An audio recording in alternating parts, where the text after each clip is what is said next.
Hello and welcome to LCTV's continuing series on breast cancer awareness.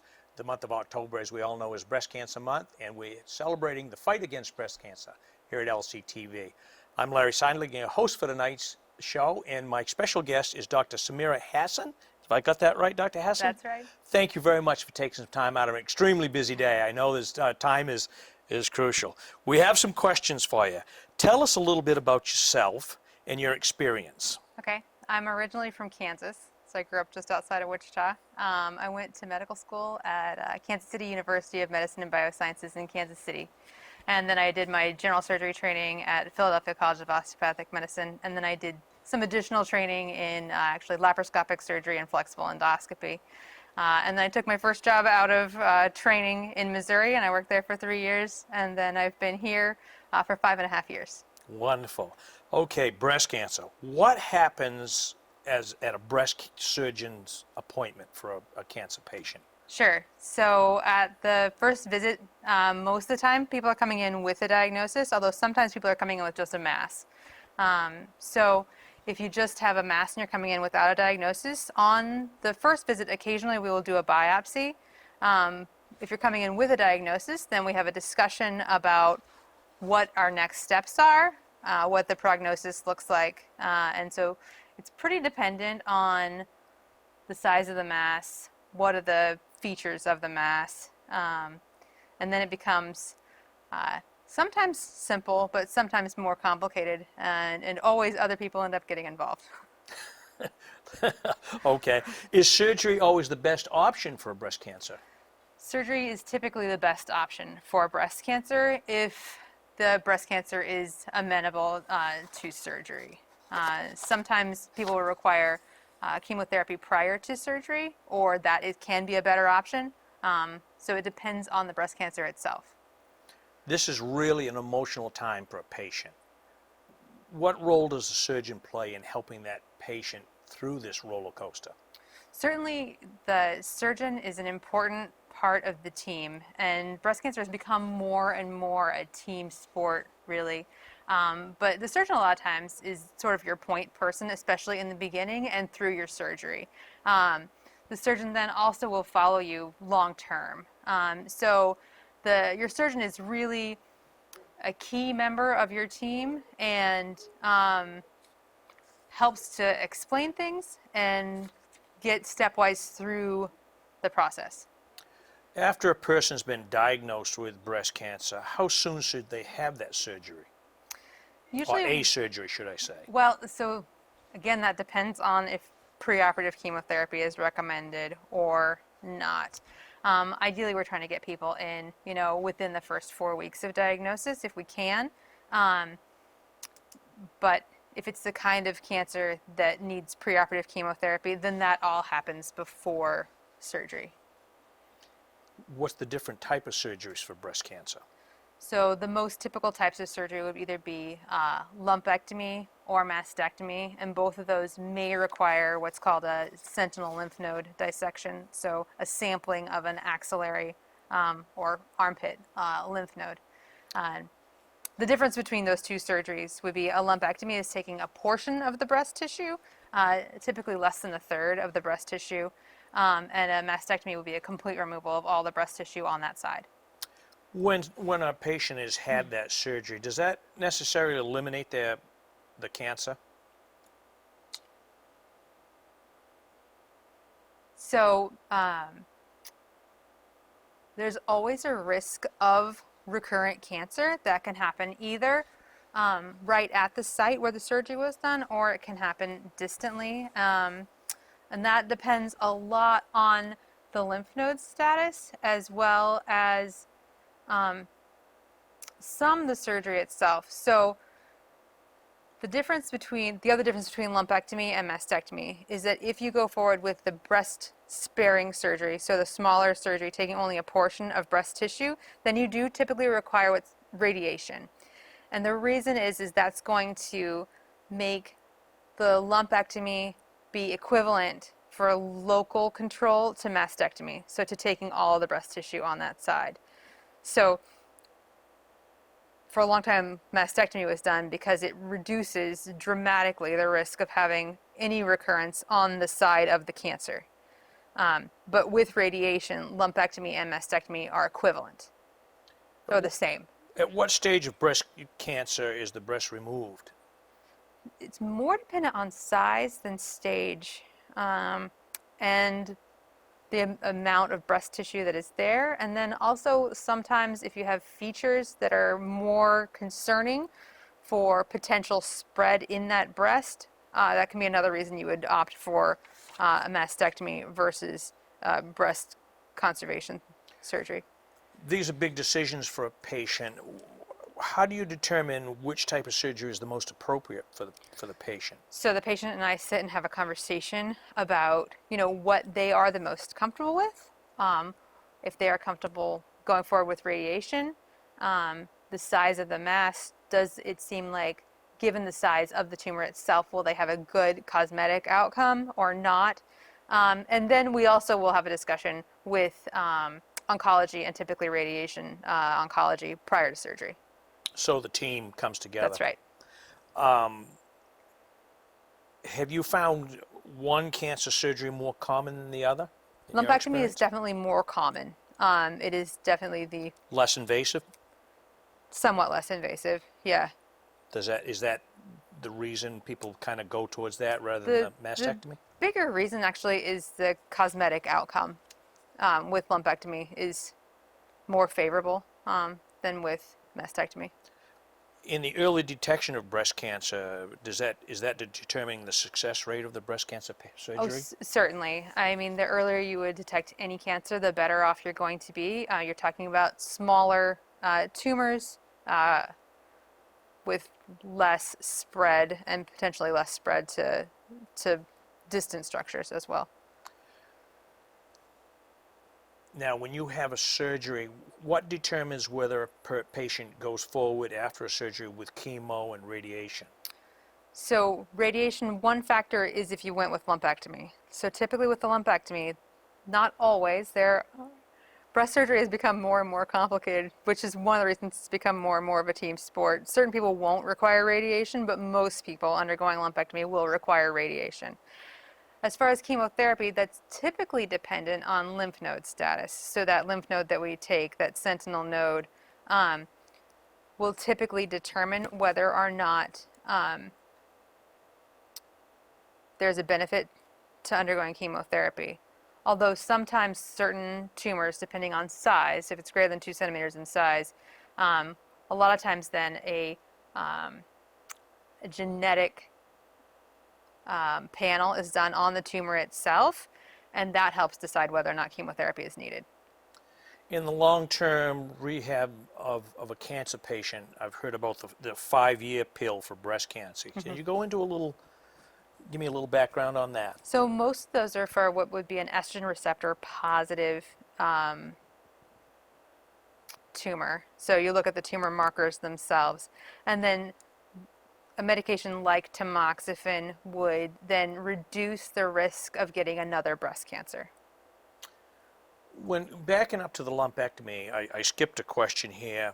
How painful to the patient is a lumpectomy where you're taking just a piece of the breast? So people will be uncomfortable for mostly a week, and after that it's typically better. It's a day surgery at this point, so it's done as an outpatient surgery. So you come in, you have your surgery, and you go home the same day. We will give you some narcotic pain medication, however, a lot of people don't need it. How does that compare with a mastectomy? I know it is actually a little bit surprising, but there's not a big pain difference. Wow, that's interesting. Can a patient, just because they've had the lumpectomy or the mastectomy, can they still get cancer? Yes, you could get cancer on the other breast. And if you would have some risk for cancer in the same breast after a lumpectomy, although with radiation, the risk goes lower. What is the danger? I mean, in any surgery, I'm sure there's certain dangers. What is the danger that a breast cancer patient faces? From the surgery itself, typically from the breast surgery itself, the biggest risk is a hematoma or bleeding underneath the site of the surgery itself. There are additional risks when you're taking the axillary lymph node, but with just the sampling, the risks are really pretty low. And the recovery time for both the mastectomy and the lumpectomy, what's the difference in time recovery? The recovery time is a little bit greater for the mastectomy just because you have a larger wound, and there are typically drains placed at the time of a mastectomy where there would not be drains placed at the time of a lumpectomy. We'd think about recovery time from a lumpectomy to be about 2 weeks to doing most of your normal activities, although you're probably not going to feel completely normal. And mastectomy, probably 2 to 3 weeks. So a little bit longer, but not substantially. If a woman chooses having a mastectomy, what are the post-surgical options for that patient? So if you choose mastectomy, you actually do have the option of immediate reconstruction. Now, we're not doing that here, but reconstruction can be done and sometimes is done at the time of the removal of the breast. And that's done in coordination with plastic surgery. If you were to choose to go forward with mastectomy alone and not have any reconstruction, then typically what is done is a prosthesis is fitted in about 3 months after surgery. And then it's sort of a specialized bra and then a fake breast that is matches. Does that increase a patient's time in the hospital, or is No. that still the same Yeah. type of a day surgery type thing? Yes, actually. Both lumpectomy and mastectomy are day surgery at this point in time. It's amazing. I've read that it's become far more common for people who have a strong family history to have breast cancer or a genetic link in the disease. What is your take on that? So if you have a strong family history of breast cancer, then our goal is to get you to BRCA testing, to genetic testing prior to surgery, because it can make a difference in what surgery you would choose. Is this a trend in Maine to have generations having cancer and then coming back? So I don't know of any particular trend in Maine specifically for a genetic link to breast cancer. Doctor, what type of advice would you give women in our audience who are watching this program tonight for breast cancer? I mean, I would certainly have your annual mammogram done. Talk to your primary care doctor about getting your mammogram, and don't delay starting them and don't delay getting them. Advocate for yourself? Advocate for yourself, absolutely. If you were to notice a change in your breast tissue, you should absolutely bring that up to your primary care doctor and talk about it. There's nothing embarrassing about talking about it. It could save your life. This is probably a little bit of a loaded question. If a woman doesn't generally agree or doesn't like what she's hearing from her own doctor, see another doctor? Certainly. Get another second Everyone opinion. is always welcome to a second opinion.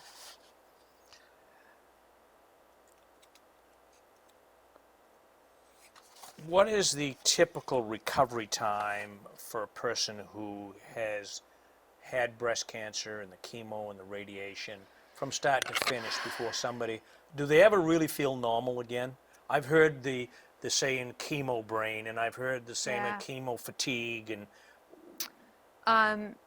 So there's more than one kind of chemotherapy that is given, and some are easier to tolerate than others. And I'm certainly not the oncology as far as giving We've the talked to him. medication. Perfect. he was on last night. You know, it's a long process if you're going to be undergoing chemotherapy and radiation. You really are kind of in for the long haul. You start to feel like the surgical part was probably the most definitive and the shortest really part of the whole course. So typically you would wait about 6 weeks after surgery to start the rest of the treatment, just to have everything healed and not to do anything detrimental to the wound by starting radiation or chemotherapy. And then, it depends on your tumor type and what they've chosen to give you. When you see people back, so after breast cancer surgery, I see people, typically for the first year, I see everybody every 3 months. So, at that first 3-month visit, you're really just kind of in the middle of everything. At the 6-month visit, typically things are getting pretty stable and you're, progressing through quite well. And I would say really at a year, most people are feeling like they're sort of back to their regular life and stable on whatever their long-term medication is going to be. Is there any rhyme or reason that goes to when a patient starts chemo after surgery? Is there any Yeah, rule of thumb? usually it's about 6 weeks. 6 weeks, Yeah. approximately. And how about radiation? Is that also at the same? Yeah. Radiation is after chemo? Sometimes they'll do it before. One thing that everybody in Maine, certainly, and probably around the nation, knows somebody who's had breast cancer Certainly. or has been affected in their own family. Why is it that you can have a dozen people with breast cancer and everyone just seems to be a little bit different, as opposed with a heart operation, a triple bypass, they're all the same? There's so many little things that differ about everyone's tumor.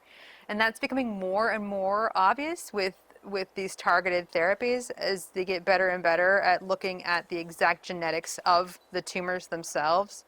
I think that's going to make a great deal of difference in how you do, and potentially coming up soon, how we treat you. I mean, it's getting there. The tailored treatments are getting there. That's got to be, and I've said this before when I was talking with the oncologist the other night, it's got to be a woman's worst nightmare to hear the words, "You have breast cancer." Well, no one likes to hear the words "you have cancer" in any way, but there definitely is a sort of more emotional component to breast cancer. And I think it's a challenging time for anyone. Do you see patients dealing with depression or anything like of that nature? Sometimes, yeah. I mean, certainly a situational depression around a cancer diagnosis would be a relatively common thing, and we do have social work and access to support groups. And it's a family affair Certainly. to go through breast cancer. Certainly. Even the patient certainly has the physical and the mental part of it, but the family also Right. is affected emotionally as much as anything. You see that in your practice? Certainly. So I would say it's been interesting with COVID, actually, because with not being able to bring in as many people with the patient into the visit, it has made it more challenging. How have you dealt with that? We've done some FaceTime with family. We will typically allow at least one visitor to come up with the cancer patient, even when we are not allowing basically anybody to come up with anybody. You'd say, it's just too overwhelming, really, to get that that diagnosis and to talk about it without having a support person with you. A little insight, we have already filmed our Survivor show, which follows this show tomorrow night, and one of our survivors made mention that when she was told that she had breast cancer, she doesn't remember another thing. Right. And it was because she had brought a friend with her. It was the information that friend heard. Certainly. Do you see that often? Yeah, I think often once you tell someone that you have breast cancer, that's the only thing you hear, and that you're just really unable to process any information from that moment going forward during that visit. And there's a lot of information to process. And there's a lot of information to process. Dr. Hassan, I can't thank you enough for sitting down. Is there anything you'd like to add? Being a surgeon of breast cancer, it's certainly, breast cancer is way more emotional than taking an appendix out or replacing a bum knee. Is there anything you'd like to add to this? I mean, one of the gifts are the patients that we get to see long term. So I would say that is one of the rewarding things about seeing breast cancer patients, is that you get to see them over and over again through their process. And again, I would just advocate that women be their own best advocate, right? Get your mammograms. If something seems not normal to you, bring it up. Don't just wait. All right, Doctor. Dr. Hassan, thank you very much for sitting into this. It's been a great series. It's been a great guest. Thank you so much for enlightening us on the surgery of the breast cancer, a really tough subject. So, folks, we thank you for sitting in and watching this tonight's show on breast cancer awareness. Tonight, our special guest has been Dr. Hassan, who is down here at Lincoln Health. She's a surgeon of doctor of osteopath. Yeah. I got it. So thank you for watching. This has been LCTV's Breast Cancer Awareness Week. I'm Larry Seidlinger, your host for tonight's night show. And we ask you to set in tomorrow night as we introduce you to our survivors of breast cancer. It's going to be a good one, folks, so stay tuned. Thanks for watching.